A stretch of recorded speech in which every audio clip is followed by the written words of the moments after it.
The Warsaw District Court, dismissing an application to register the liquidation as well as the liquidator of Polski Radio S.A., ruled, among other things, that the country's new Minister of Culture, Bartłomiej Sienkiewicz, could not act solely on the basis of the provisions of the Commercial Companies Code in the case of public media. This also means that all persons who have been thus far appointed by the Culture Minister Bartłomiej Sienkiewicz on the premises of both TVP and Polish Radio illegally. Apparently, Culture Minister Bartłomiej Sienkiewicz was also frightened of answering certain questions from the media. In his statement, he referred to the decision of the National Court Register, which refused to register the liquidation of Polish Radio and Polish television and the liquidators appointed by Sienkiewicz. He described the rulings as mere information and stated that the decision can easily be appealed. When a complaint is filed against this decision, nothing changes. The status of the companies is the same. This means that the liquidators are still liquidators. They continue to act in care of the assets and property entrusted to them. I am quietly waiting for that moment when, as a result of this legal challenge, the Commercial Court will issue a final ruling on the legality or illegality of the resolution to appoint liquidators. Ważne jest przeczytanie uzasadnień i tam jest jasno powiedziane, że... It is important to read the justifications. There it is clearly stated that Minister Sienkiewicz did not have the right to change, first of all, the status of these companies from existing to liquidated, where he had no legal basis for doing so. There are, of course, quite detailed arguments on the subject. As for such fundamental issues, does this declaration have legal force? It has the force of law up to the moment of the declaration. Zasadnicze, czy ta uchwała, orzeczenie ma moc prawną, to do momentu zaskarżenia ma moc prawną. A Warsaw court decided to dismiss an application to register the liquidator of TVP in the KRS. Bartłomiej Sienkiewicz's operation was an illegal takeover of the company using the per liquidator method, and it was defeated in court. The extraordinary general meeting of TVP was opened and presided over by Minister of Culture and National Heritage, acting for and on behalf of the State Treasury, and was held without formal convening and with only the aforementioned minister present. No representative of the National Broadcasting Council was present at the meeting. This is a very clear political, not only political, but legal defeat on the part of Minister Sienkiewicz. Across the country, public media journalists are being fired from their jobs. Some had contracts to produce programs. A situation in which a person is appointed to a directorship in a branch by someone who does not have any KRS entry, this is a curmudgeon. Such decisions cannot be considered to be transparent by anyone. Uznawane za praworządne przez kogokolwiek. Minister Bartłomiej Sienkiewicz has found himself in an undoubtedly difficult situation as another of his plans has failed. First, his strongmen tried to get into the public media outlets. When that failed, he moved on to the so-called Plan B, putting the media into liquidation. Probably the head of the Culture Ministry did not want to hear any uncomfortable questions today. On the 19th of December, the Sejm passed a resolution, that is, a simple opinion of Parliament on public media. Based on that, the Minister of Culture issued unlawful decisions to dismiss Media Supervisory Board. The Constitutional Court ruled that Bartłomiej Sienkiewicz's actions are unconstitutional. Łukasz Muda, Republica Television.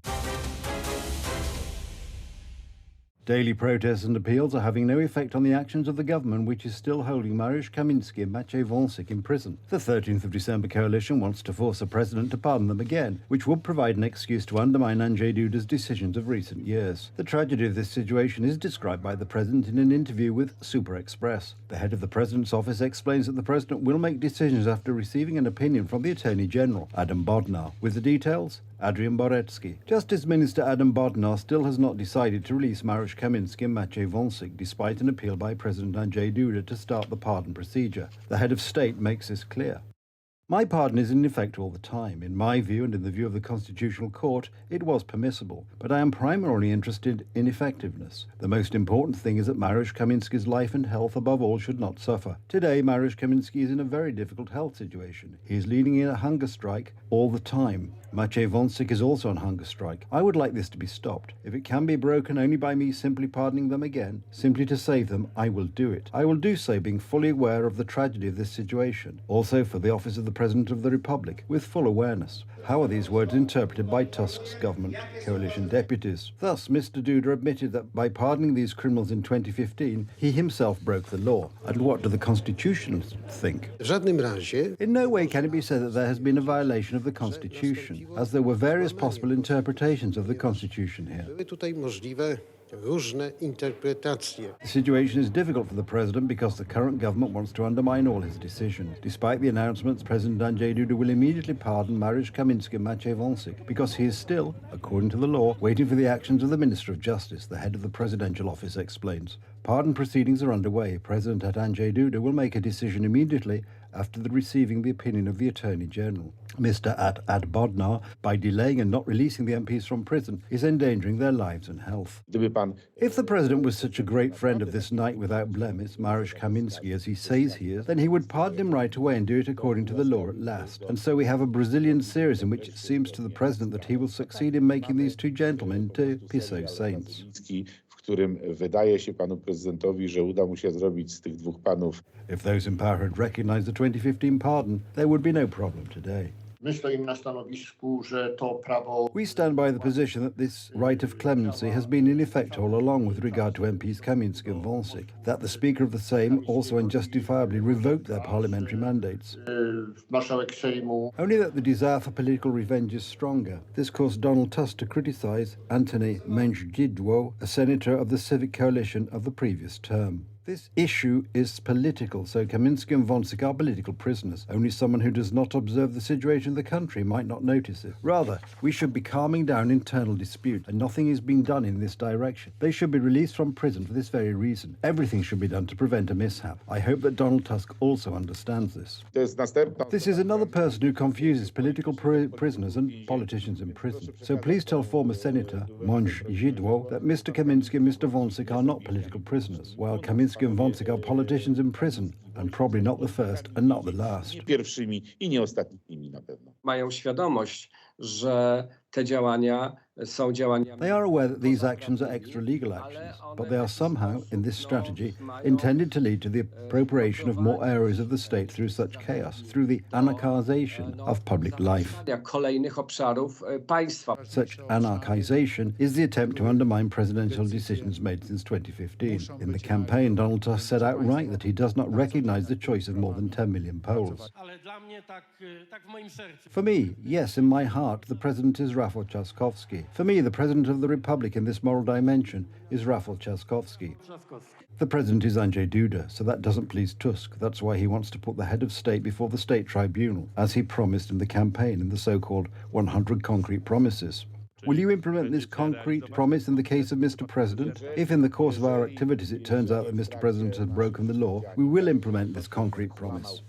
Can these actions of the President in 2015 be a reason to bring the President before the State Tribunal? In my opinion, no. Just because someone has a parliamentary majority behind him does not mean that he is thus legitimate to act against the provisions of the Constitution, against the provisions of laws.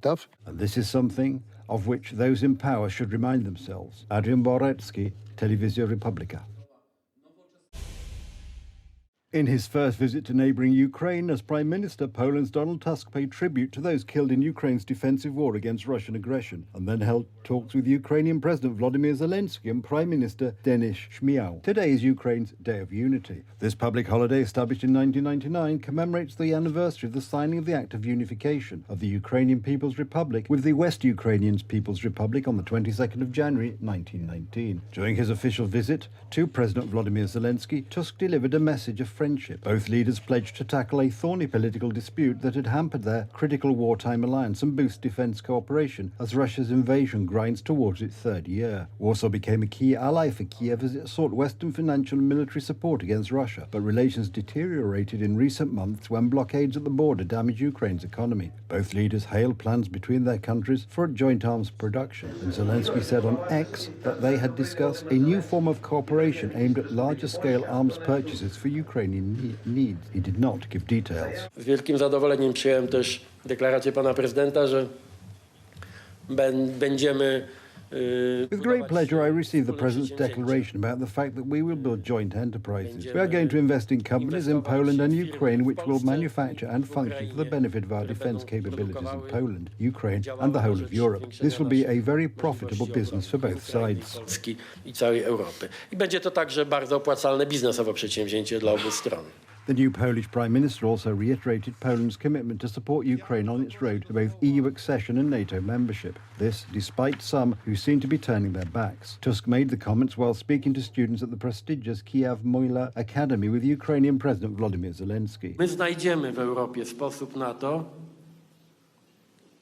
i nad tym w tej chwili pracujemy. Europe will find a way, and this is what we are working on now, to support Ukraine without any reservations, with or without Orban, to support Ukraine in its integration into the European Union, as well as providing support now, during the war, financial support, political support and military support. Pomocy teraz w czasie wojny. Pomocy materialnej, politycznej, militarnej. European Union leaders granted Ukraine a major political win in December 23 by agreeing to start membership negotiations. Later on, during a meeting with Ukraine's Prime Minister Denis Shmyhal, Tusk tackled the situation at the border of the two countries, which has been souring relations between them. Zawieszenie blokady z jednej strony, działania strony ukraińskiej, jeśli chodzi o udrożnienie The suspension of the blockade on the one hand and the actions of the Ukrainian side in terms of clearing the passage for Polish carriers returning from Ukraine have resulted in the situation at the border itself being significantly improved. It's clearly better. There are no more dramatic traffic jams. Truckers agreed last week to suspend their protests, which had been aimed at revoking Ukrainian truckers' permit-free access to the European Union until the 1st of March. Elon Musk privately visited the Auschwitz-Birkenau site of a former German Nazi concentration camp today with his 3-year-old son, ex-AE-A12. Musk was also accompanied by the well-known American conservative journalist Ben Shapiro, as well as the European Jewish Association chairman, Rabbi Menachem Margolin, and Holocaust survivor Gidon Lev. At the site, he attended a prayer led by Margolin and lit a candle before participating in a moment of silence. Later in the day, he spoke at a conference in Krakow about the rise of anti-Semitism around the globe since the events of the 7th of October in Israel. X, formerly Twitter, has seen some major advisors pause spending or flee since Musk late last year described an X post by a user espousing an anti-Semitic conspiracy theory as the actual truth. A report from liberal watchdog group Media Matters precipitated the advertiser exit, which said it had found ads next to posts that supported Nazism. The platform has filed a lawsuit against Media Matters for defamation. The Auschwitz Memorial preserves the site of the death camp set up by Nazi Germany on the territory of occupied Poland during World War II. More than 1.1 million people, most of them Jews, perished there in gas chambers or from starvation, cold or disease. The fighting continues in Gaza. The IDF is currently conducting an operation in Khan Yunis, and once again Palestinian civilians have to move even further south. This is the 7th time I have been displaced, or maybe even more. Torture, torture, torture. Under what they describe as intense Israeli shelling and airstrikes, many Palestinians fled Khan Yunis and headed further south towards Rafah early this morning. Little Ahmed Abu Shavesh fled with his family and said they had barely made it out alive.